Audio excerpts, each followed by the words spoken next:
This is Daily Blast Live. We're talking about what you're talking about. Real, honest, entertaining, live. DBL starts right now. 3, 2. Thank you, Chris. Welcome to DBL, everyone. Hello. Hey, happy Monday. Happy Monday. It's May 17th, and you know what that is? It's tax day. It is. Hope you're good. Hope everyone's great. I'm Tori. I'm here with Lindsay and Al. Good luck trying to get the taxes done in time. It's not easy. I get it. Let's get started here. I don't know about you guys, but for me, it seems super confusing about the CDC new mask mandate. And I'm talking about things in like Target, Walmart, like, are we wearing one? Are we not? Are we in Costco? I don't know if you all had this experience. Some people like Dr. Coley even felt shamed by going into like a Costco wearing one. We don't know where everyone stands. Al, what do you think? Well, I was in Georgia this weekend. Oh, so yeah. We know that they've set their own pace. So I think I probably had a different experience, and I'm anxious to hear what you guys had to say. But I mean, the airport, yes, people were wearing masks, but I would say maybe 1 out of every 3 anywhere else I went. So, I think Georgia's been like one of the battleground states in terms of where we want to wear a mask or we don't. So it was a different experience, but for the most part, I didn't see many people with masks on. So here's the deal. Biden doesn't want a big federal mandate. He doesn't want that. But does that not leave everyone a little like if I'm in a Costco in Alabama, it's different than a Costco in California. Like, what do you think, Lindsay? Right. So I had a conversation with a bar owner this weekend, and he was just telling me that he's going to just say, if you're vaccinated, you don't have to wear your mask in here if you're not, and that's in Colorado. So I was like, isn't that going to get weird? He's like, I know, but I'm tired of being the COVID police. Wow. And so, but I know the CDC on their guidelines still say that if someone's immunocompromised, you should wear a mask around them, even if they've been vaccinated. And for me, as somebody who's trying to organize things like a baby shower, like I'm still asking everyone to wear their mask, vaccinated or not. And I'll say 90% of the people that I'm speaking with have been vaccinated, but it's just like, just to protect my grandmother who's on dialysis, and and just your like new baby right, the baby. It's just like you want to just tell people to wear masks, and so it's weird when Biden posts on his Instagram, no mask for anybody vaccinated, and then you walk into the store or the bar and there's like individual rules. I don't really know how everyone's about to navigate this. It's confusing because he doesn't want clearly he doesn't want to be too big government, but then you're left with like it's all up in the air. One person who really seemed kind of confused about this new mask guidelines was, I don't know if y'all saw, Silver Spoon's actor Ricky Schroeder. So check out this video he posted confronting a Costco manager in California. Take a look. Why aren't you letting me in? Because in the state of California and the county of Los Angeles, there has been and Costco, there's been no change to our mask policy. Not in the state of California or in the county of Los Angeles. Didn't you see the news? You didn't see the news. I'm getting my refund. I'm getting my refund from Costco. I suggest everybody in California get their refund from Costco. Give up your membership to Costco. You're the manager? I'm the manager. Okay, I'm suggesting everybody in California get a refund from Costco until this rule is lifted. Thank you. All right, so first off, never hurt a Costco or, in my opinion, go after a Costco employee. They're working way harder than you. Second off, bottom line here is, if you're unsure, put the mask on. That's the bottom line here. If you're a little confused, no matter what, err on the side of caution and wear the mask. What do you think of Ricky Schroeder? Look, I just think that I wouldn't be surprised if we saw him run for something soon.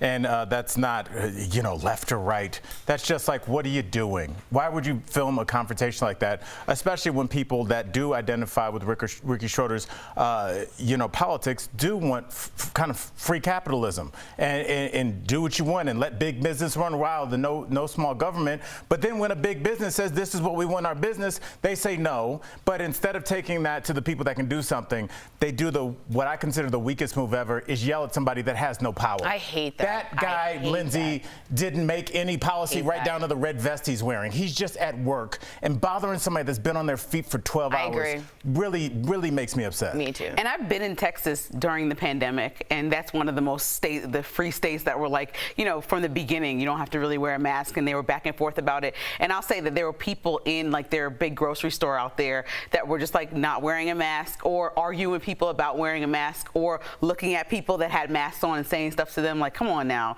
And I was just like, I didn't realize that it was like actually a thing, because we talk about it sitting from, I guess in Denver, we're pretty much following the mask guidelines from what I've seen, and going out to dinners, people have them on until they're eating. But in Texas, somewhere like that, you really are getting shamed for having the mask on. You don't have to go to Texas, Lindsay. I'll just say really quickly, I did a comedy show maybe 3 weeks ago, and I drove for maybe 40 minutes outside of Denver. And as I was walking in, the guy that booked the show was like, I would remove my mask if I were you. In a very friendly, for your safety kind of thing. So it's not just Texas. One day masks won't be politicized. Now listen up, everybody. We need to tell you this. Vaccinated people don't need to wear masks when they're around other vaccinated people. We wanted to make that clear because things are confusing. All right, let me ask you this. Would you be comfortable stepping on a scale in front of a crowd of strangers at a jam-packed airport? So the FAA is considering this as an option to ensure every plane is now under the maximum weight capacity and properly balanced, like I want my life to be. Another option is to ask people to voluntarily just say their weight, because they won't be lying. So the question is, how comfortable are you with revealing your weight? I don't care because I'm a comic. I don't care. Should I say it right now? If you want to. You ready? I'm not. 154. So I wouldn't want to say it out loud. This is like a Curb Your Enthusiasm episode. Literally, they didn't want to say their weight when they were getting this private plane to Cabo. It's awkward, right? It is a curb, right? But I think that I would write it down when I'm booking my flight, no problem. You're in the privacy of your own computer or phone, but I'm not gonna be walking on the plane 160. That's really awkward for me. So what if I make you what if I'm I'm sorry, you can't get on this plane unless you step on this scale in public around other people? What if you're on a date trip? Dude, you're on that scale. I mean, look. What do you do, Al? Well, I worked for Carnival Cruise Lines for a long time as a comic, and when you're like going between Grand Turk Island and Caicos, this little island, you're on a tiny plane with no, like, you can see the pilot, like, his back. There's no wall, so they ask you your weight, and it's about, like, life and death, and you're like, hey, everybody's being real right now. I know y'all on a date, but we need to be honest. Like, don't give your driver's license number. I do think this is more of an economic thing. I think they're trying to figure out the way to figure out the fuel and not waste any fuel. But I don't think a lot of people would be with this. People don't want to discuss their weight with their doctor. Weight Watchers took the word weight out of Weight Watchers. It's just WW now. Women I know, and I should say men as well, will step on the scale in the doctor and ask them not to tell them what the scale number was. They don't even want to know. But your driver's license says your weight, doesn't it? Oh, it honey, says the weight that you but that was the weight you were when you were 14. I'm still going with that. Yeah, okay, raise your hand. Driver's license. Yeah, you're 6'4". Raise your hand if you've lied in the studio as well right now. If you've lied on your driver's license weight. I don't remember what I put. I got it so just raise your hand. I mean, at the time, I probably was skinny. All right, we got the 3 or 4 people here. They're all raising their hand. Coming up. No, there's two or three people that didn't raise their hand. All right, well, we're catching up with iconic actress Mary Lou Henner. Did she really date 2 of her Taxi co-stars back in the day? And if your marriage survives an affair, can your relationship with your spouse actually end up stronger? We're talking about it coming up next. Closed captioning provided by Some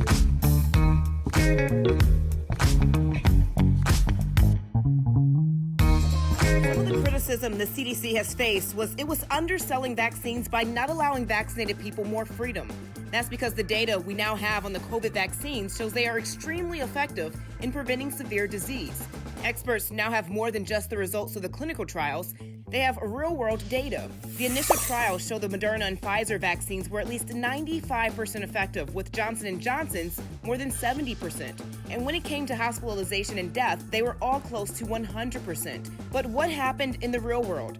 Israel had one of the most aggressive vaccination campaigns, and it found Pfizer's vaccine was about 90% effective overall, and even better at preventing severe illness, meaning Israel's daily new cases have fallen 95%, and daily deaths are in the single digits. One reason the CDC was cautious was because of concerns that even vaccinated people could still spread the disease. But as more shots are going into arms, it's looking like that is not the case. One real-world study found the Pfizer and Moderna vaccines helped prevent transmission, not just symptoms. So now the focus moves from face masks to encouraging everyone to get vaccinated.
Welcome back to DBL, y'all. A big shout out to our coworkers tuning in from home. We see Jody there. Hi, Jody. Hi, Anthony. Oh, we miss you guys. All right. Question. What do you guys think? Can you have an affair and make your marriage stronger? Bum, bum, bum. This couple who runs workshops to help people with their marriages say yes, they can. The husband, Mark, says he cheated 6 times during the first 7 years of their marriage. What happened in that 1 year? I know. It was an off year. Halftime. He said, never mind. He had to rest. Meanwhile, the wife, Christine, says she had a one-night stand. They were busy. Despite their collective cheating on each other, they now claim they're closer than ever after counseling and working through the issues that led to their betrayal. So, what do y'all think? Can an affair make your marriage better? Lindsay? No, because I'm not the Lindsay? married one on the panel and who has been married or is married. So you want to just stay out of this? No, I think that this is ridiculous because I think Explain. Okay, I understand a lot of married people that I talk to say like one indiscretion or things like that is always worth conversation and counseling, and we can work through that. Like cheating may not be a deal breaker, but this man cheated 6 times. Like I need the details. 6 different women, 6 different people in general, one person 6 times in 1 year. Like what are we talking about? Are we talking about like this habitual cheater who actually is unhappy? Because I don't think you can just like force the happy unless you're in like a contractual agreement and not like a marriage, and then I think it's something different. That's your prerogative. But I don't think that in my mind of what I want for a marriage, that ain't gonna work. Okay, so I agree, and I don't think I need the details. 6 times you're out, and I'm talking out, like bye-bye. I don't think I need to know the details. To me, it's trust. You can't repair 6 bullet holes in a trust film. I don't know if that was very that was a very graphic way to break it down. But do you know what I mean? It's ripped. Yes. I'll just say this. I don't think that trust was broken. I think this is another situation that we can learn from our brothers and sisters in the LGBTQ community. This seems like a couple that did not use their words. They clearly don't really mind having some sort of an open relationship because a lot of people, one cheating, it's over. So clearly after 6, it's on the table. If they had sat down and been like, are we in an open relationship? Are we in a polyamorous relationship? Are we in an open on one end? Super different, but they said their marriage is stronger after that, not their marriage as like... I just think they got more honest about who they are. After the 6 cheating, they're like, hey, man, clearly I don't care. Can you just not throw it in my face or don't let me find... So why not say that then? Why not say that's what I'm saying. I wanted them to say it at the beginning of the relationship. Go ahead. Sometimes I think it takes a catastrophe for people to be real with each other about like, why are we unhappy? Why was I stepping out? And so I think maybe if you get there and then converse and actually try to do better, then I can see how it's better than it was. But that means you got married to somebody and you didn't really know them. Yeah. Which is why I will get married when I'm ready as opposed to get married when somebody else wants me to. Ooh, I like it. Sounded like she was talking to somebody else. Yeah. I mean, marriage is a thing where everybody's like, okay, get married, but it's like when you're ready, there's a difference. Hey, when you want to have kids, it's your business. Right. Am I right? That's exactly right. And I do recommend marriage counseling for anyone out there, even if it's going well. I think it's wonderful to be open and honest about that. Coming up on DBL, we're talking to Taxi star Mary Lou Henner. Did you know she's got an incredible memory? Like it's weird. Al and I experienced it. We're putting it to the test. You get to see it. Coming up next. One of the many side effects of COVID-19 is children have more screen time. Whether it's because of online learning or parents needing to distract kids while working from home, researchers say screen time increased 50%. And while we would love to think those kids were only using devices for educational purposes, that same research showed sites like YouTube and the gaming platform Roblox saw the biggest spikes in usage. Experts warn that the effects from this change will continue much longer for kids than it would adults. That means there won't be a stark difference between their online and offline worlds. Since kids have now learned to go online for everything from socializing to schoolwork, screens have become a major part of their identity. So what can you do? Child behavior experts say now's the time to start weaning kids off the screens and reintroducing limits. But you can't just take the screen away, you have to replace it with something else. That means finding activities you feel comfortable doing with your child. Going to a zoo, a park, something active that will engage them. And that could be good for the whole family.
actress Mary Lou Henner and Danny DeVito in the hit 80s show Taxi. The show also launched the careers of none other than Tony Danza, Christopher Lloyd, Judd Hirsch, and of course, the late, great Andy Kaufman. Earlier, Mary Lou spoke about her time on the show and then wowed us with this amazing memory she has in today's Chatting with the Stars.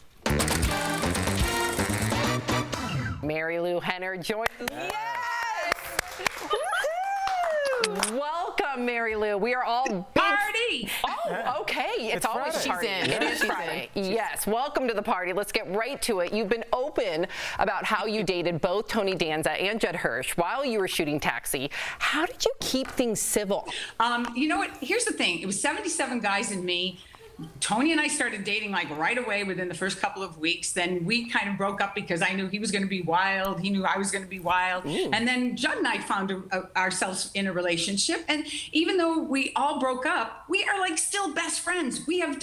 We just did our 11th Zoom during the pandemic. We just did it last Sunday to celebrate Jim Brooks's birthday. Yeah. And Tony had us doing like an American Idol, judging cops singing and kids singing and performing and everything else. I see these guys all the time. We're totally current with one another. And I'm the kind of person who breaks up with people and then I invite them to one of my weddings. You know, I don't stay mad at people. They don't stay mad at me. I just feel like there are so few people that you fall madly in love with in your life. There's a reason that you do, and why lose a certain connection? Plus, we were all in the trenches together, so it was easy. That's mature. Yeah, I mean, it's mature. It's so weird. I think, you know, that's what you should look for when you have a new partner is like, how do you and your exes get along? Because if you don't speak to any of your exes and you hate each other, red flag, I think that's a bad sign. Flag. I think it's because it's like, hey, we had an adult discussion and we went our different ways, but we like each other. Beautiful. Yep. All right. Now I'm asking this. Yeah. I am asking this as a professional comic and somebody that is obsessed with Andy Kaufman. He played Locke on Taxi. He was an eccentric, but obviously a brilliant comedian. But I have to know, because only you know this, what was the real Andy like? Well, you know, don't think he was anything like Jim Carrey played him in Man on the Moon, because Jim was always like on and a little crazy. And if you saw the documentary Jim and Andy, you understand that he sort of had his own agenda going with that part. Andy was like a sweet boy next door from Great Neck. He considered himself a song and dance man. We talked a lot about musical theater. He was always singing and dancing. Definitely, he was a provocateur. Definitely, he would do anything to stir up the audience and do crazy things, but he knew every second of the day what it was that he was doing, you know, and that was his brilliance. It's not like he was always a little wild, you know, he was totally normal and then would do something a little insane. He's amazing. I miss him. He was great. He reminds me a little bit of Sacha Baron Cohen. Has that really detailed provocateur in him, right? I think that's better than Jim Carrey. I agree with you. Okay, first off, you're my favorite movie of all time. Noise is Off. I had to say it. My parents would be so mad. She said it during the commercial break as well. I'm so thrilled to meet you. Really, it's such an honor to meet you. Number one, Carol Burnett. Anyway, I wanted to ask you this. You have something very fascinating about yourself, and it's called Highly Superior Autobiographical Memory. I couldn't remember it, so I had to read it, which is embarrassing. So I'm gonna, there's like 100 people in the world that have this, right? So what we're gonna do now is I'm gonna give you a date, and I want you to recall what happened, okay? Wait, can you tell everybody really quickly what that is? You literally can't, but why doesn't Mary Lou tell us? Okay, basically, I remember every day of my life, but I remember what happened to me. Not so much world events, not so much, what show. It's through my eyes. It's like my autobiographical memory. So I'm not a trivia expert. It's not like you can give me something that happened in history all the time. Do you know what I mean? So it depends. Your mouth is open, so obviously that's where you guys were going. Yeah, why don't we do somebody's birthday? That's great. That's great. Let's do each other's 1980. One of your birthdays. August 6, 1980. I'm sorry, what? August 6th, 1980. Okay. So August 6th, 1980 was a Wednesday, right? Yes, August 6, 1980. Oh, you know what I did? I saw the movie Fame that day. Do you know that? I saw the movie Fame that day. That's insane. And you could look, it was like in the movie theater. Yes. Wow. Okay. And I was, weren't you born on a Wednesday? Yes, I was. No, I was. Born on a Wednesday. I was born on a Wednesday. Okay, try January 12th, 1982. Can you do that? Yes. January 12th. January 12th, 1982 was a Tuesday. That's right. Right? I was born on a Tuesday. Unbelievable. January 12th, 1982. Yes. And I was shooting Taxi, trying to think, Tuesday. What episode were we in the middle of? Oh, it was like our 4th season, which was one of my favorite seasons. And so we were getting ready to do the Ted Danson one, but then it was postponed. So we waited a couple of weeks to do it. I wonder what it looks like in your brain, right? It's like calendars, it's images. like I'm back. Wow, unbelievable. You know what it is? It's like I'm catapulted. It's like a time travel, and I'm back in the day. And like when you said August 6th, it's like I'm there. Fascinating. I'm there, and Amazing. I know what happened. I wish we could talk to you longer. So I mean, you might have been able to ask me those other, whatever you had in mind. But I've been on shows where people have said like blah blah blah. And it's like that was, I don't know, or a sports question. Mary Lou, we're gonna have to have you come back on DBL whenever you're in Denver. Absolutely. Please come here physically at the panel, Enjoy. and we adore you. You can also catch Mary Lou. We have so much fun. But let me tell you something. Yes. I've been watching your show like this whole time. Oh yeah, that's on June the 13th, Aurora Tea Garden on June 13th on the Hallmark Murders and Mystery Channel. So that's gonna be on. But you guys are a blast. Every single thing you're talking about, I want to like sit there with you for a day and like hang out and talk. Anytime. And she gave her own plug. She's unbelievable. She's amazing. Wow, you belong here. We'll be right back. Thank you, Mary Lou. She's done. Amazing. Promotional consideration is brought to you by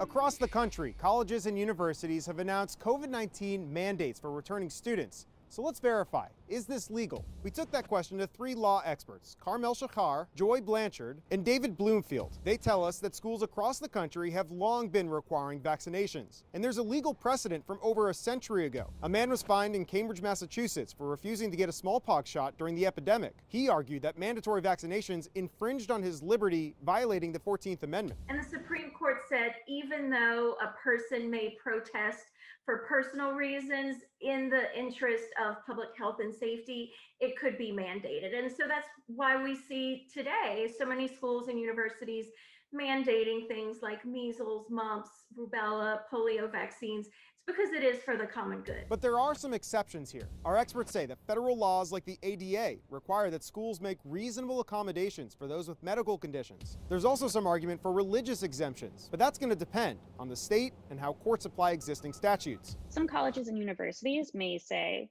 all right, if you don't want the vaccine, we have a reasonable accommodation, which is you will continue to be on Zoom every day. Another wrinkle here would be if local leaders oppose a vaccine mandate, particularly in public colleges. Places such as Arkansas, Texas, and Florida, there the law is a little bit evolving, especially because most of these universities and colleges do take some sort of state money. So we can verify that in general, colleges and universities can legally mandate vaccines. With your Verify, I'm Evan Kozlov.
Welcome back to DBL. It's time for a security alert sponsored by Lifelock. There's been an increase in scams targeting online shoppers. So the most common one involves pop-up ads, advertising an item marked down significantly lower than the actual price on the site. That is a red flag. And always look for the HTTPS in the website. Remember, the S stands for secure, which means you can trust it. I had no idea. I did not know that. When it comes to your financial assets, Lifelock is here to help. Lifelock keeps you and your digital identity secure from cyber criminals. Call 1-800-439-9017 or visit lifelock.com to learn more. These people are getting clever. Like, I'll get messages right after actual payments are due. Yes. From like similar looking companies like insurance, whatever bill, whatever, and I'm just like, dang. Yeah, you can't. I hate when they do the envelopes that look like they're like open immediately. Red alert. That's how they get you. That's definitely. All right, we got some comments. Janet from Facebook says Ricky Schroeder should move on and go shop at a maskless store. That's fair if you want to do that. No confusion, says Cheryl. Wear the mask when in large groups. Angus says, nope, the trust will never be back about cheating in a marriage. And Archer says that depends. Some people cheat to learn more how to please their partner. Oh, please, Archer. Thank you for that comment, but no. That's your last swing at the ball. I don't think so. DBL's every day. We'll see you same time, same place tomorrow. We love you, Archer.